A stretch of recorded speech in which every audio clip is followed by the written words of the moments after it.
Damos inicio a una nueva sesión en la cual has logrado desbloquear un nuevo reto. Hoy tienes una oportunidad para subir de nivel. ¿Estás listo? Comencemos. Bien, entonces, continuando con el trabajo de promesa, nos vamos a enfocar en algunos elementos que son pues importantes a la hora de trabajar con promesas. Y en este caso tenemos el encadenamiento de promesas.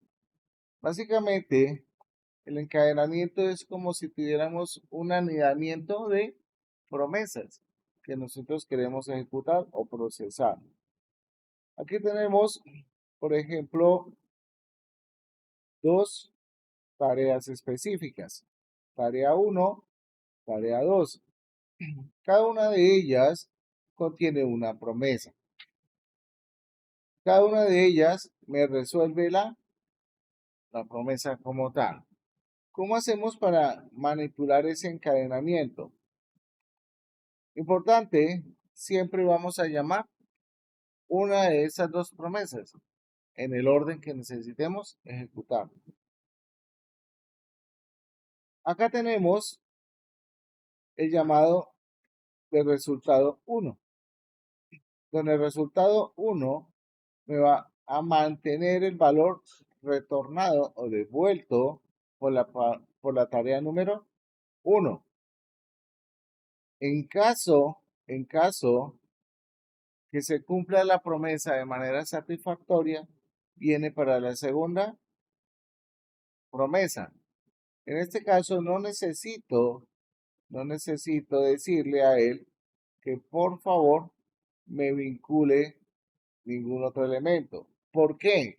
Porque si ustedes se dan cuenta, al momento de que la tarea 1 se cumple, le estoy diciendo return tarea 2. Quiere decir que automáticamente hago el llamado de quién? De la segunda promesa. ¿Ok?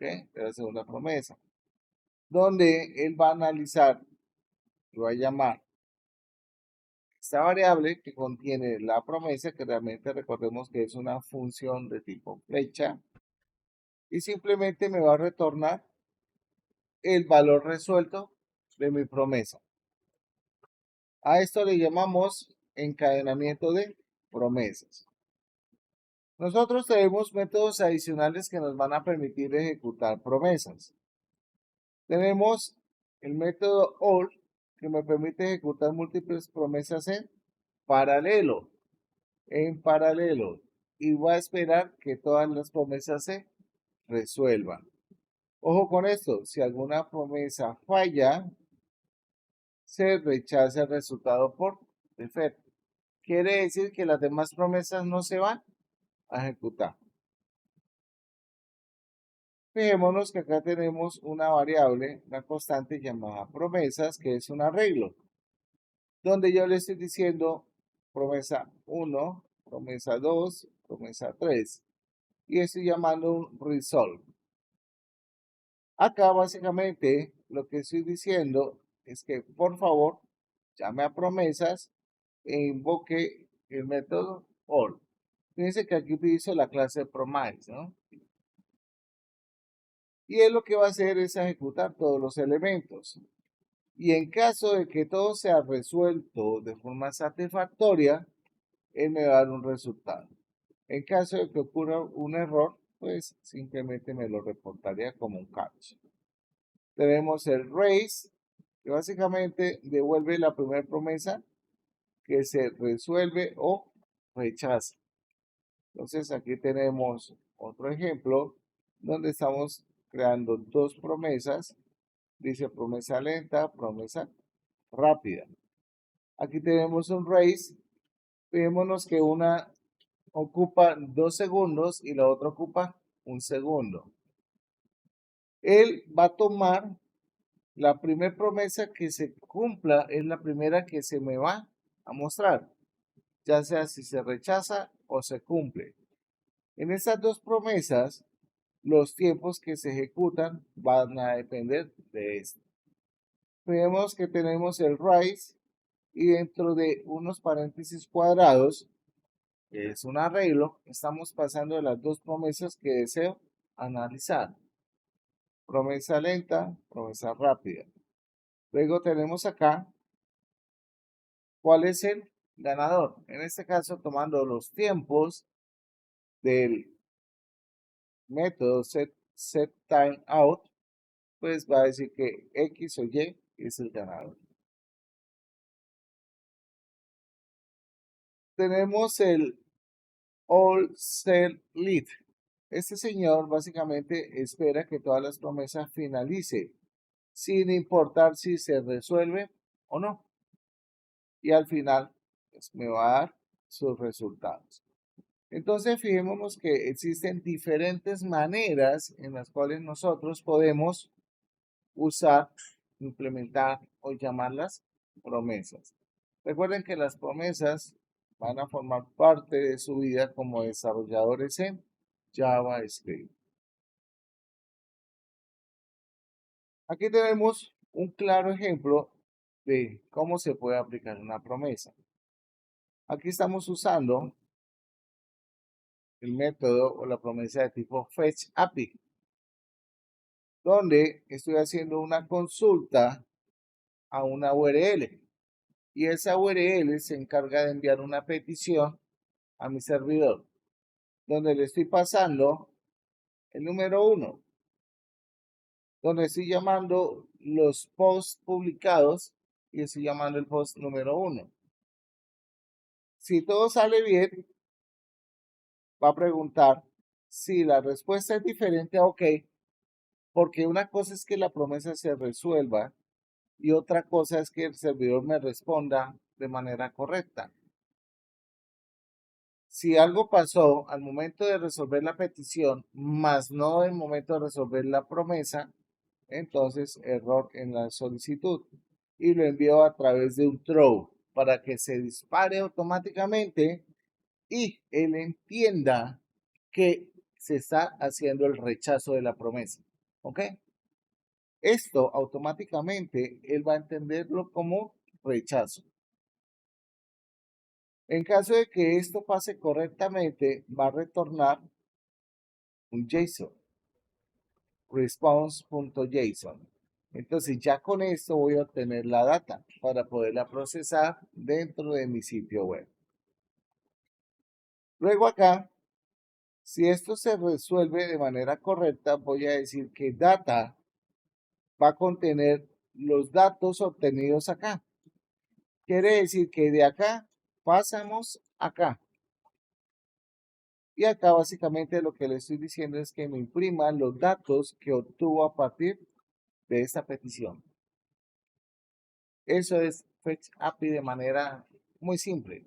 Obviamente lo vamos a revisar. Aquí, por ejemplo, tenemos un caso bastante interesante en el uso de las promesas. Pero en este caso tenemos una función asincrónica. Una función asincrónica es muy similar a una promesa. En este caso, esta función asincrónica me va a permitir obtener información de los datos de un archivo de texto. Que esos archivos de texto se encuentran dentro de mi servidor. Al final voy a retornar res.text. Text es un método que me va a permitir acceder a Fetch API y poder obtener el texto sin formato, texto en crudo, el raw que le llamo. Luego aquí en leer datos, si se cumple todo, entonces texto va a contener la información que me va a retornar leer datos. Y por último me lo va a imprimir en la consola. Si no me equivoco, eso lo tengo por acá. Tenemos el index donde le estoy diciendo llame el JavaScript llamado set01, que es este. Bueno, en este caso está llamando este, pero me interesa más que llame promesas este, 01. Entonces voy a cambiarlo, que es el ejemplo que estábamos visualizando.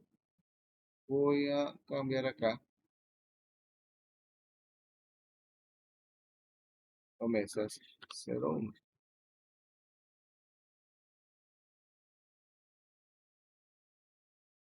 abrimos en el Live Server, hay cosas que yo puedo procesar desde el Node y hay cosas que sí o sí necesito procesar desde acá. Entonces, como vemos, acá está trayendo la información que se encuentra en el archivo de texto. Si yo reviso mi archivo de texto, que es datos, aquí están los nombres de las personas. ¿Listo? Entonces, fijémonos que en este caso no estoy usando una promesa, estoy usando una función asincrónica, pero esa función asincrónica dentro de sí está implementando un fetch. Y un fetch es una petición. Y un fetch es promesa. Donde si mi función es asincrónica, es obligatorio utilizar el await al momento que haga en este caso la petición. Y luego si hago el return. Por favor, vamos a hacer este pequeño ejercicio para practicar este concepto. Una de las ventajas o las ventajas al utilizar promesas en nuestros desarrollos en JavaScript, primero, evita algo que se llama el infierno de los callbacks. Esto es típico en JavaScript, sobre todo cuando nosotros hacemos llamados recursivos. Tenemos un manejo eficiente de errores y nuestras aplicaciones son mucho más flexibles, ya que permiten ejecutar tareas en paralelo. Ahora nos vamos a enfrentar a Byte. Byte es un entorno de desarrollo que nos va a permitir, bueno, no es un entorno de desarrollo, mentira, es como una aplicación que reúne o facilita el desarrollo en diferentes tecnologías. Para poder utilizar Byte, nosotros necesitamos tener disponible en nuestras máquinas el NPM. Y esto es lo que vamos a revisar nosotros, pero en la siguiente sesión de clase. Vamos a entrar con Byte y ya con Byte vamos a entrarnos a trabajar con el DOM. Vamos a trabajar todo lo del DOM, Web Components, peticiones web y ya con esto terminamos el módulo de entrenamiento de JavaScript. Ya nos quedó una clase.